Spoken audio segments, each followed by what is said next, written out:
Este livro é a obra literária mais extraordinária que este mundo já viu. A Bíblia supera em vendas qualquer uma publicação. Este livro foi traduzido para mais línguas que qualquer outro. Algumas pessoas confiaram de tal maneira na ideia de ser este o livro de Deus que até se dispuseram a morrer por este propósito. Mas nas mãos de Nero, essas pessoas serviram de comida aos leões ou foram queimadas vivas por Maria a Sanguinária, rainha da Inglaterra.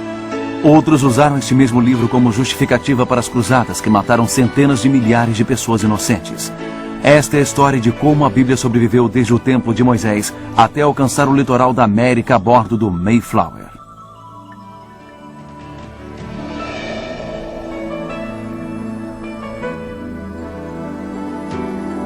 Numa distribuição BV Filmes. O Livro Eterno.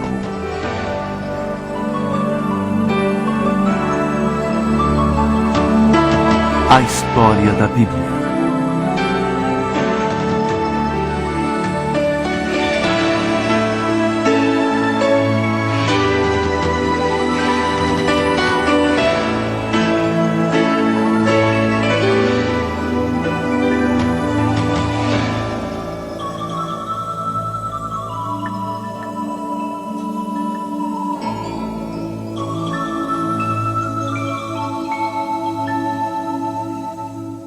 Episódio 4, a Palavra de Deus, da Bíblia do Rei Jaime às Costas da América, 1536 d.C.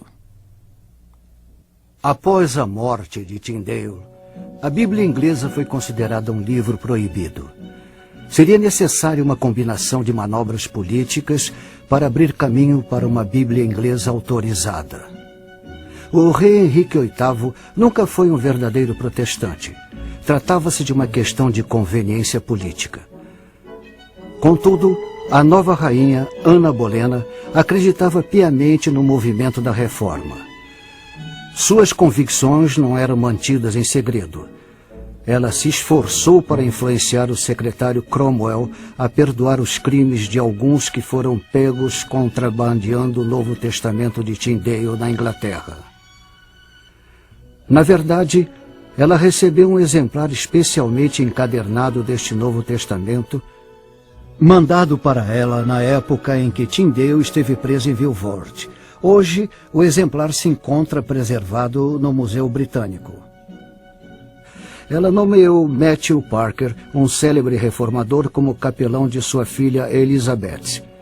Por fim, Ana promoveu outro ilustre reformador, Hugh Latimer, a capelão do rei. Tudo indicava que a reforma havia construído uma base sólida sobre a qual poderia se fortalecer. Mas a paixão do rei se voltou mais uma vez para outra dama da corte, Jane Seymour. Estas circunstâncias perturbaram Ana de tal maneira que, em um parto prematuro, ela teve um filho natimorto.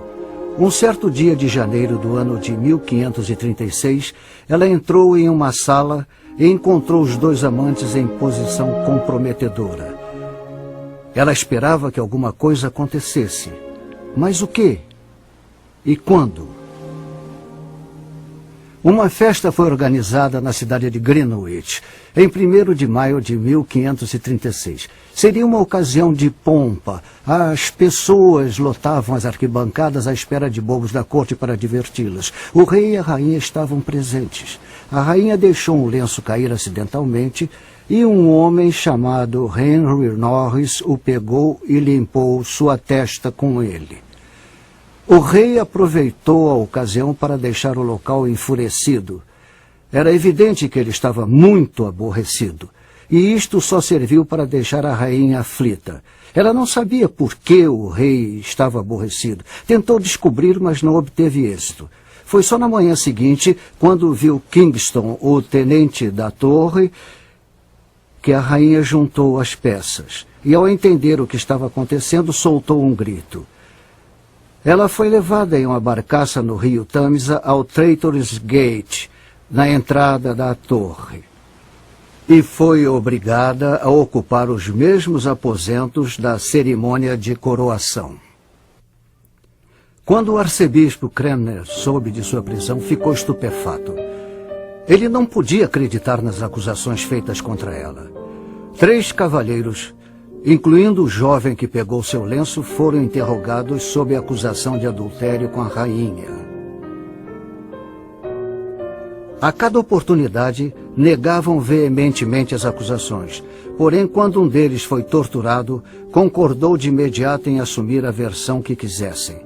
Todos foram condenados à morte, inclusive a rainha. Eram 11 horas da manhã de 19 de maio, quando Ana deixou seus aposentos em silêncio, adentrou o pátio desta torre aqui atrás e colocou sua cabeça em um bloco de madeira. A execução foi feita por um francês, ele e seus auxiliares, e conforme prometeu a rainha, decapitou sua cabeça com um golpe de machado. Um tiro de canhão foi disparado da torre para avisar o rei, que estava caçando em alguma parte da vizinhança, de que a rainha estava morta. John Fright, o Persuasor, 1533 d.C.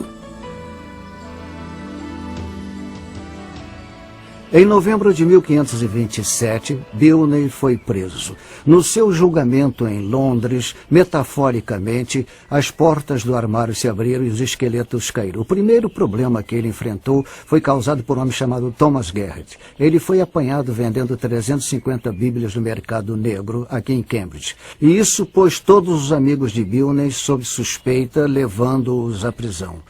Isto só agravou as coisas para John Fright, porque em Oxford, um homem chamado John Clarke foi descoberto lendo a Bíblia em seu próprio quarto para vários estudantes. Isto pôs em suspeita e levou à prisão todos os outros amigos de Bilney que estavam em Oxford. E entre os estudantes que foram presos estava John Fright. O grupo ficou preso em uma caverna nos subterrâneos da universidade. Em 7 meses, 4 deles morreram devido às condições deploráveis. Os que foram soltos foram obrigados a carregar feixes de madeira e a queimar uma coleção de livros proibidos. Fright conseguiu escapar desta punição e cruzou o Canal da Mancha rumo a Antuérpia. Lá ele conheceu Tyndale e criaram um forte laço de amizade. No tempo em que esteve longe da Inglaterra, ele escreveu e publicou vários manuscritos e demonstrou uma lógica convincente. Seu conhecimento da Bíblia e seus ataques diretos à doutrina romana eram incontestáveis. Nunca se soube o porquê, mas Fright cruzou o Canal da Mancha de volta à Inglaterra e acabou sendo levado à torre. Outros reformadores não manifestos, Cromwell e Cranmer, o mantiveram como prisioneiro da coroa. Ele obteve certos privilégios e liberdades. Durante este tempo, Fright levou o debate de sua cela ao prelo e teve como inimigo da reforma ninguém menos que Sir Thomas More, o chanceler da Inglaterra.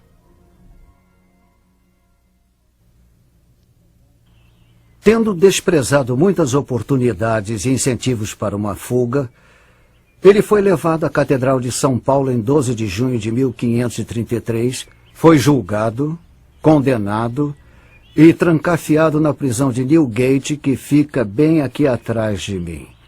Durante o tempo em que esteve preso, ele conheceu um alfaiate de 24 anos chamado Andrew Hewitt.